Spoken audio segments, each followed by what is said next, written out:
अस्सलामुअलैकुम दोस्तों, आज हम इस वीडियो में डेस्परेट के बारे में बात करेंगे। इसका मतलब होता है बेहद तड़पना या बेचैन होना। अक्सर हम लोग इस लफ्ज़ को इस्तेमाल करते हैं जब हम किसी चीज़ या हालत के लिए बेहद बेचैन होते हैं। चलिए इस लफ्ज़ को कुछ एग्जांपल्स के ज़रिए समझ लेते हैं। इमेजिन करें आप किसी एग्ज़ाम्स के लिए तैयारी कर रहे हैं और आपको सिर्फ एक दिन का टाइम है। आपके पास बहुत सारे चैप्टर्स और टॉपिक्स हैं, लेकिन टाइम बहुत कम है। आप इस हालत में डेस्परेट हो जाते हैं। आपको पता है कि आपको जल्द से जल्द तैयारी करनी होगी, वरना आपका एग्ज़ाम मुश्किल हो सकता है।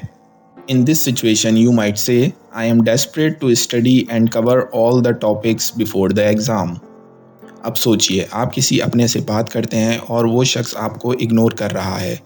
आप उससे मिलने, बात करने और उसका ध्यान पाना चाहते हैं, लेकिन वो आपकी फीलिंग्स को समझने के बजाय आपको इग्नोर कर रहा है। आप इस हालत में डेस्परेट हो जाते हैं।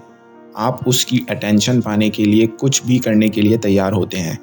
In this case you might say, I am desperate to get their attention and make them realise my feelings.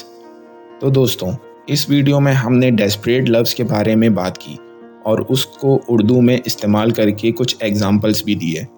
ये वर्ड हमारी ज़िंदगी में कई अलग अलग हालत में इस्तेमाल होता है।